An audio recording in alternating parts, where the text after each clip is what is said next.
37ஆம் அத்தியாயம். சிம்மங்கள் மோதின. பழுவூர் சகோதரர்கள் மீது தஞ்சைபுரிவாசிகள் தனிப்பட்ட அபிமானம் வைத்திருந்தார்கள். அந்த பழைய நகருக்கு புதிய பெருமையும் செல்வாக்கும் அளித்தவர்கள் பழுவேட்டரையர்கள் அல்லவா? யானை, குதிரை, ஒட்டகைகளுடன் பவனி என்றால் எந்த நாளிலும் ஜனங்களுக்கு வேடிக்கை பார்ப்பதில் குதூகலந்தான். அதிலும் தனாதிகாரி பெரிய பழுவேட்டரையர் தஞ்சையை விட்டு வெளியே போனாலும் சரி, வெளியே போயிருந்து கோட்டைக்குள் பிரவேசித்தாலும் சரி, வீதியின் இருபுறங்களிலும் ஜனங்கள் திரண்டு நின்று வேடிக்கை பார்ப்பார்கள், ஜெயகோஷம் செய்வார்கள், வாழ்த்து கூறுவார்கள், பூமாரியும் பொறிமழையும் பொழிவார்கள். சாதாரணமாக பெரிய சகோதரர் வெளியில் போய்விட்டு வந்தால் இளையவர் கோட்டை வாசலில் வந்து நின்று வரவேற்று அழைத்துச் செல்வார்.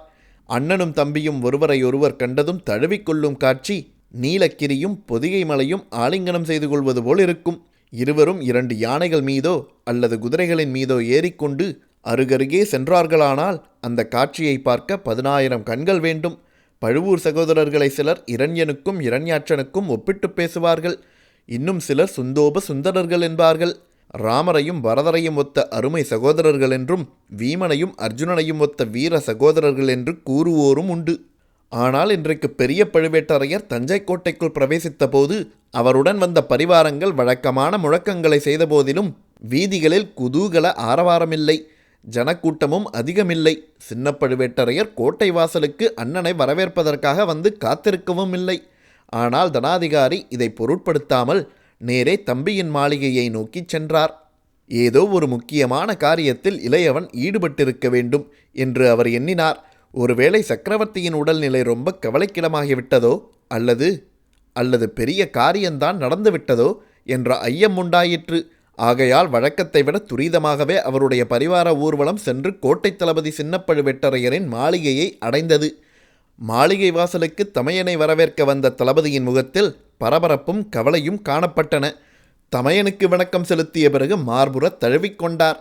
இருவரும் மாளிகைக்குள் சென்றார்கள். நேரே அந்தரங்க மந்திராலோசனை மண்டபத்துக்குள் பிரவேசித்தார்கள். இருவரும் தனிப்பட்டதும், தம்பி காளாந்தகா, என்ன ஒரு மாதிரி இருக்கிறாய்? ஏதாவது விசேஷமுண்டா? சக்கரவர்த்தி சுகமா என்று தமையனார் கேட்டார். சின்ன பழுவேட்டரையராகிய காளாந்தக கண்டர், சக்கரவர்த்தி எப்போதும் போல் இருக்கிறார். அவரது சுகத்தில் அபிவிருத்தியும் இல்லை, சீர்கேடும் இல்லை என்றார். பின் ஏன் வாட்டமடைந்திருக்கிறது உன் முகம்? ஏன் கோட்டை வாசலுக்கு வரவில்லை?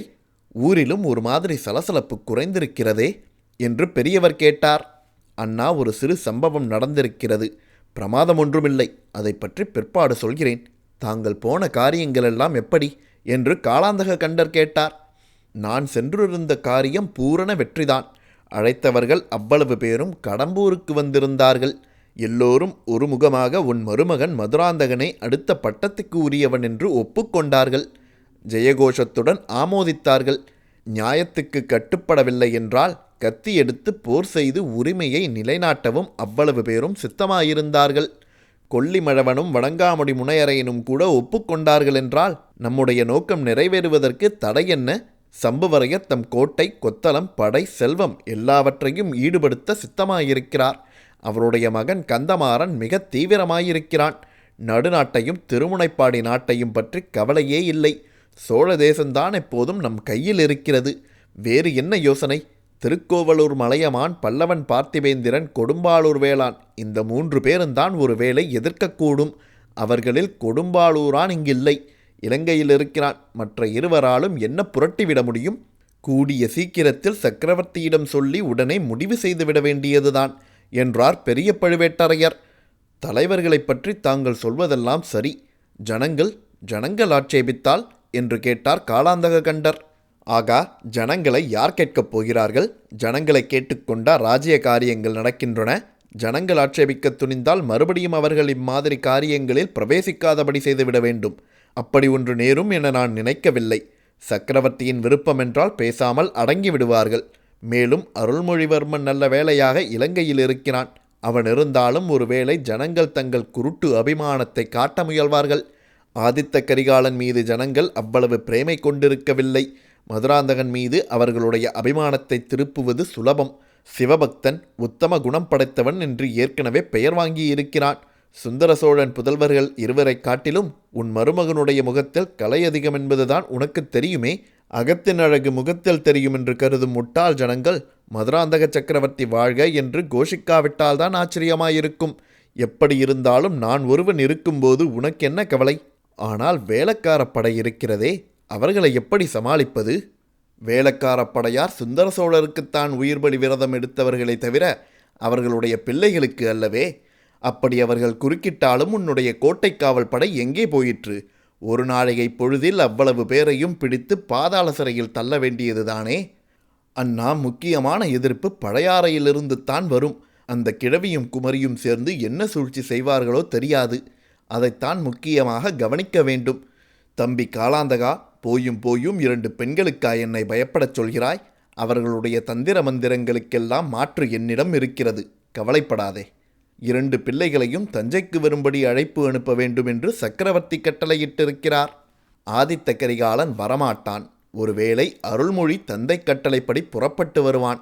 வந்தால் அவனை தடுக்க வேண்டியதுதான். மதுராந்தகனுக்கு இளவரசு பட்டம் கட்டி சிம்மாசனத்தில் சகல அதிகாரங்களுடன் ஏற்றிய பிறகுதான் அவர்கள் இருவரும் வந்தால் வரலாம். அதற்கு முன் வரக்கூடாது. இதை என்னிடம் விட்டுவிடு. மற்றபடி நீ என்னவோ சிறிய விசேஷம் இங்கே நடந்ததாக சொன்னாயே, அது என்ன? காஞ்சியிலிருந்து வாலிபன் ஒருவன் வந்தான். சக்கரவர்த்திக்கு ஒரு ஓலையும் குந்தவைக்கு ஒரு ஓலையும் கொண்டு வந்தான். அவனை என்ன செய்தாய்? ஓலைகளை பிடுங்கிக் கொண்டு அவனை சிறைப்படுத்தியிருக்கிறாயல்லவா? இல்லை அண்ணா, கடம்பூரில் தங்களை பார்த்ததாகவும் சக்கரவர்த்தியிடம் நேரில் கொடுக்கச் சொன்னதாகவும் கூறினான். அது உண்மையா? ஆகா, வெறும் போய். கடம்பூரில் அழையாத வாலிபன் ஒருவன் கந்தமாறனின் சிநேகிதன் என்று சொல்லிக்கொண்டு வந்திருந்தான். ஆனால் ஓலை கொண்டு வந்திருந்ததாக என்னிடம் சொல்லவே இல்லையே. அவன் முகத்தை பார்த்ததுமே சந்தேகித்தேன். அவனிடம் நீ ஏமாந்து போய்விட்டாயா என்ன?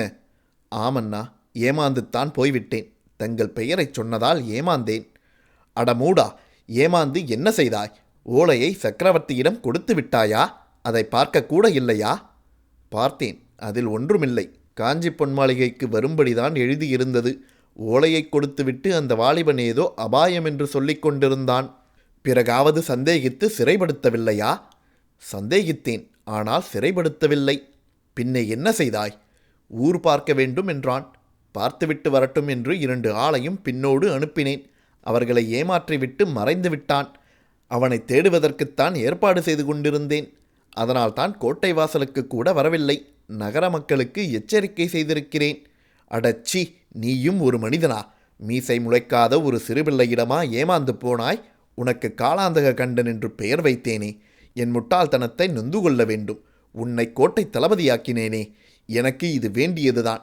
என் பெயரை சொல்லி ஒரு தருதலை பயல் உன்னை ஏமாற்றி விட்டான் என்று சொல்லிக்கொள்ள வெட்கமாயில்லையா?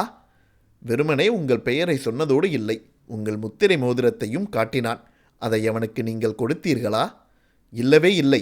அப்படியெல்லாம் ஏமாந்துவிட நான் உன்னை போல் ஏமாளியா? அவனிடம் முத்திரை மோதிரம் இருந்தது உண்மை. என்னிடம் காட்டினான். கோட்டை வாசல் காவலர்களிடமும் காட்டிவிட்டுத்தான் உள்ளே புகுந்தான். நீங்கள் கொடுத்திராவிட்டால் இன்னும் ஒரே ஒரு இடத்திலிருந்துதான் அதை அவன் பெற்றிருக்க முடியும். யாரைச் சொல்கிறாய்? தங்களால் ஊகிக்க முடியவில்லையா? இளையராணியைத்தான் சொல்கிறேன். சீச்சி, ஜாக்கிரதை. நாக்கை அறுத்து விடுவேன். நாக்கை அறுத்தாலும் அருங்கள், தலையை கொய்தாலும் கொய்யுங்கள். வெகு நாளாய் சொல்ல விரும்பியதை இப்போது சொல்லிவிடுகிறேன். விஷநாகத்தை அழகாயிருக்கிறது என்று எண்ணி வீட்டில் வைத்து வளர்க்கிறீர்கள். அது ஒரு நாள் கடிக்கத்தான் போகிறது. நம் எல்லோரையும் நாசம் செய்யப் போகிறது. வேண்டாம், அவளை துரத்திவிட்டு மறுகாரியம் பாருங்கள். காலாந்தக கண்டா, வெகு நாளாக உனக்கு சொல்ல எண்ணியிருந்த ஒரு விஷயத்தை நானும் உனக்கு இன்று சொல்லுகிறேன். வேறு எந்த காரியத்தை பற்றி வேண்டுமானாலும் உன் அபிப்பிராயத்தை நீ தாராளமாக சொல்லலாம். என் காரியம் பிடிக்காவிட்டால் தைரியமாக கண்டித்து பேசலாம்.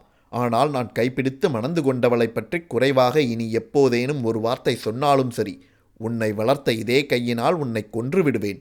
உனக்கு கத்தி பிடிக்கச் சொல்லிக் கொடுத்த நான் உன் கத்தியை பிடுங்கியே உன்னை வெட்டி கொல்லுவேன். ஜாக்கிரதை.